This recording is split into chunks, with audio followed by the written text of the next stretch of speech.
राजस्थान कुछ ऐसा दिखा।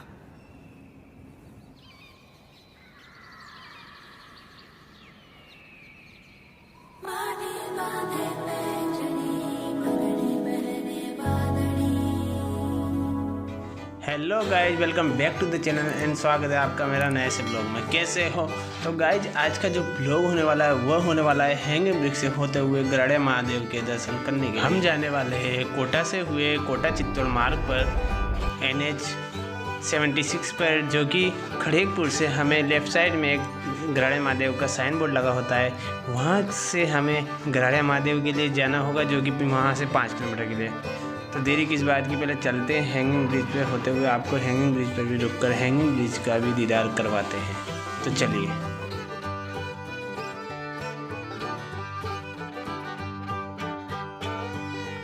हम लगभग कोटा से एग्जिट करने ही वाले हैं और सामने दिख रहा होगा ये हाईवे, जो कि कोटा से Shivpuri left side 27 national highway, और जो राइट साइड जाता है वो कोटा चित्तौड़गढ़ 76 है। तो यहाँ से हमें 15 किलोमीटर की दूरी तय करनी होगी।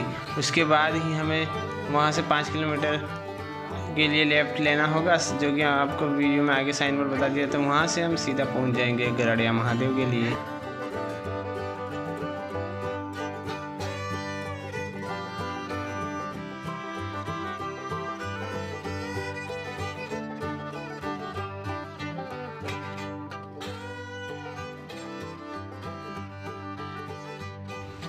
हैंगिंग ब्रिज से ठीक पहले ही चौकिया नाका बना हुआ है, जहां पर वाहनों को उनके भार के अनुसार टोल देना होता है। वाहनों का इसलिए वेट भी लिया जाता है, निश्चित भार के वाहन ही इस हैंगिंग ब्रिज पर चल सकते हैं। 2007 में इस ब्रिज का निर्माण शुरू किया गया था, लेकिन 2009 में निर्माणाधीन पिलर गिरने से 48 मजदूरों की मौत हो गई थी। उसके बाद से ही इस ब्रिज का कार्य काफ़ी धीमी गति से चल रहा था, लेकिन लगभग 215 करोड़ की लागत से तैयार हो चुका है यह ब्रिज, जो कि अब सुचारू रूप से कार्य कर रहा है। 2017 में वीडियो कॉन्फ्रेंसिंग के जरिए जुड़कर भारत के प्रधानमंत्री श्रीमान नरेंद्र मोदी जी ने इस ब्रिज का उद्घाटन किया था। यह ब्रिज लगभग 1.4 किलोमीटर लंबा है और 30 मीटर चौड़ा है, जो कि 6 लेन का हाईवे बना हुआ है, और यह देश का पहला ऐसा हैंगिंग ब्रिज है जिसका 350 मीटर का हिस्सा हैंगिंग है, जो कि देश का पहला ऐसा हैंगिंग ब्रिज है। यह देश का 5वां हैंगिंग ब्रिज है। इस ब्रिज को बनाने में 8 देशों ने एक साथ काम किया है, जिसमें US, France, Italy, Denmark, India, south Korea, Japan, Ukraine था। मुंबई के सी लिंक हैंगिंग ब्रिज का हैंगिंग पार्ट 250 मीटर है। इलाहाबाद के नैनी ब्रिज का हैंगिंग पार्ट 260 मीटर है, जबकि कोलकाता के दोनों ब्रिज 200 व 110 मीटर हैंगिंग पार्ट वाले हैं। जैसे ही हम हैंगिंग ब्रिज पे पहुँचे तो हमने कुछ फ़ोटोज़ क्लिक की, जो कि आपको मेरे इंस्टाग्राम ब्लॉगर प्रजापति में मिल जाएगी। तो जाइए वहाँ पर मुझे फॉलो कीजिए, आपको प्यार दीजिए वहाँ पर।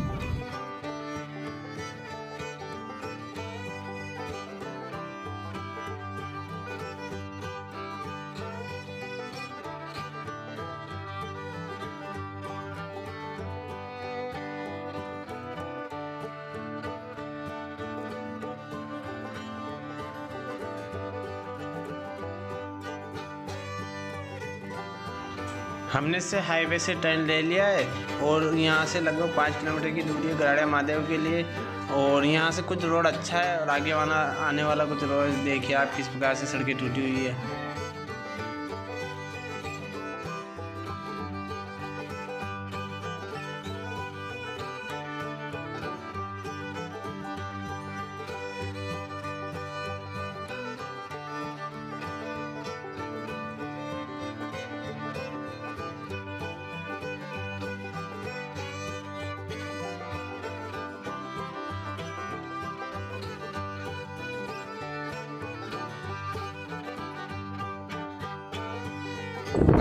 तो गाइस फिलहाल अभी गराड़िया महादेव में जैसे हमने स्टार्ट किया, काफ़ी आई थी हमें एंट्री लेने में, क्योंकि हमारे पास कॉलेज की आईडी नहीं था।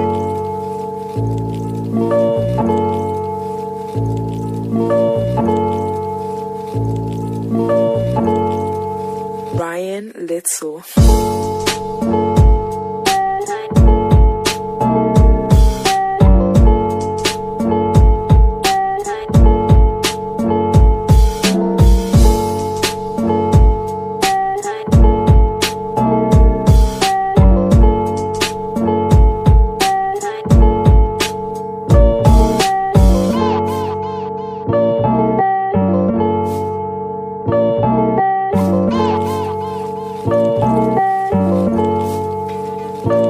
गराड़े महादेव का मंदिर चंबल नदी के तट पर स्थित है, जिसके कारण यहाँ पर पानी के कारण काफ़ी अच्छी आपको मनोरम दृश्य दिखाई देगा। और रही बात तो आपको, यदि आप यहाँ आते हो तो या तो आपको यदि बाइक से आते हो या कार से, तो सिंपली आपको जैसे ही आप इस यहाँ मुकुंदरा इस टाइगर रिजर्व के लिए आप जैसे ही इंटर होगे तो आपको एक चौकी दिख जाएगी। यहाँ से आपको टिकट लेना होगा, जो कि एंट्री टिकट होगा। यदि आप स्टूडेंट हो तो आपको यह टिकट 40 रुपये की लगेगी। यदि आप एक इंडियन सिटीजन हो तो आपको 105 रुपये पे करने होंगे। और साथ ही यदि कोई वाहन लेकर आए तो उसके लिए आपको एक्स्ट्रा चार्ज देने होंगे, जो कि मैं आपको पहले वीडियो में बता चुका हूँ। और जो गराड़े महादेव की कोटा से दूरी है वो लगभग 15 किलोमीटर दूर है। यदि आप कोटा से आते हो तो आपको हाईवे से एक टर्न लेना होता है, जो कि हाईवे से आपको 5 किलोमीटर की दूरी पे गराड़े महादेव का रास्ता दिख जाएगा। और रही बात तो आपको खाने पीने के लिए, तो या तो आपको कोटा से लाना होगा या सिंपली आपको अपने साथ ही लाना होगा हाईवे पे। और यहाँ अगर आपको खाने पीने के लिए कुछ भी नहीं मिलेगा। और यदि आप यहाँ पर अपनी बाइक या कार से भी आ सकते हो बेसिकली। वैसे आपको यहाँ पर एंट्री फीस, यदि आप स्टूडेंट हो तो आपको 40 रुपये लगेंगे। यदि आप एक इंडियन सिटीजन हो तो आपको लगभग 105 रुपये पे करने होंगे। और रही बात कार और बाइक, उनके चार्ज आपको अलग से एक्स्ट्रा पे करना होगा, जो कि आपको आगे वीडियो में देख ही लिया होगा। यहाँ पर बेसिकली गराड़े महादेव और आपको ये नज़ारा दिख रहा है, बस इसके लिए ही इस जगह फेमस है। मतलब इसके लिए ही टूरिस्ट यहाँ पर आते, केवल इसी नज़ारे के लिए। और रही बात तो आपको बेसिकली मैं रिकमेंडेड करता हूँ आप यहाँ पर बरसात या सर्दियों में आए, बरसात के मौसम में आए, क्योंकि यहाँ पर जब बारिश गिरती है उसके बाद जो हरियाली हुई रही पड़ी है वही आपको मनोरम दृश्य देखने को मिलता है। और यदि आप गर्मियों में आए तो आपको इतना पानी भी देखने को नहीं मिलेगा। और रही बात यहाँ की हरियाली, तो वो भी काफ़ी कम हो जाएगी। और यदि आप यहाँ पर सोचते हो कि कैफ़े या अच्छा रेस्टोरेंट मिल जाए, तो ऐसा कुछ नहीं मिलने वाला है। तो या तो आपको हाईवे से ही कुछ लेके साथ में खाने पीने के लिए लाना है, या फिर आप कोटा से भी ला सकते हो। और रही यहाँ के मुकुंदरा टाइगर रिजर्व की बात, तो आपको यहाँ पर वैसे बंदर और कुछ जंगली जानवर देखने को मिल जाएंगे बेसिकली। तो उनसे थोड़ा बच के रहना, और तो कोई दिक्कत नहीं है। आइए मस्त घूमिए और मस्ती से। अब चलते हैं गराड़े महादेव के लिए, जो कि लगभग यहाँ से 50 मीटर है। वैसे तो यहाँ खास सीढ़ियाँ बनी नहीं हुई, लेकिन चट्टान ने सीढ़ियों जैसा रूप ले रखा है। जब से इस पैलेस को राजस्थान टूरिज्म के एड में शामिल किया है, तब से देश भर से यहाँ पर टूरिस्ट आने लगे। ऐसे वहाँ पर भी बना हुआ है, और आपको सब जगह यहाँ पर पहाड़ियाँ और पत्थर जैसे पहाड़ दिख रहे होंगे काफ़ी। और काफ़ी लोग यहाँ पर जा रहे हैं, देख रहे हैं और वहाँ पर समय बिता रहे हैं।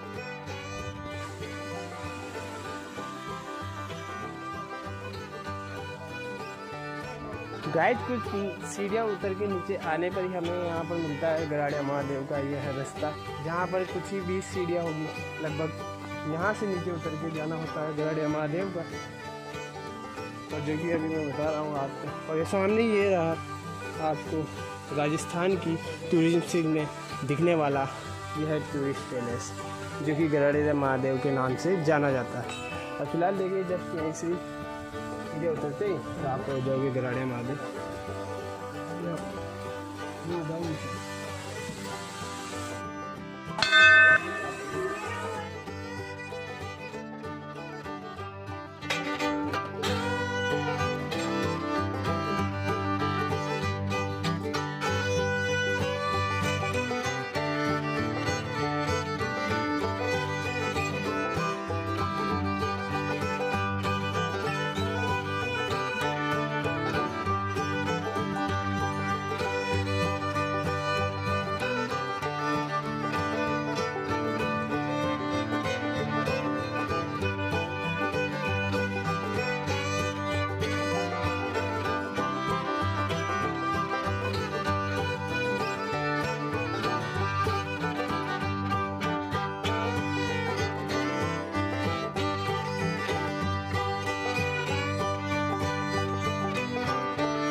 गाइस इसके बाद जो महादेव के दर्शन करने के बाद जो आपको पीछे जो व्यू आता है वो देखिए।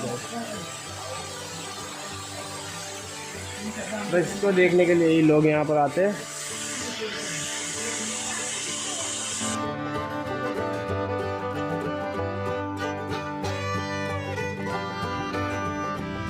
एक नहीं, यहाँ पर काफ़ी मगरमच्छ होंगे। ये तो केवल मैं आपको एक ही बता रहा हूँ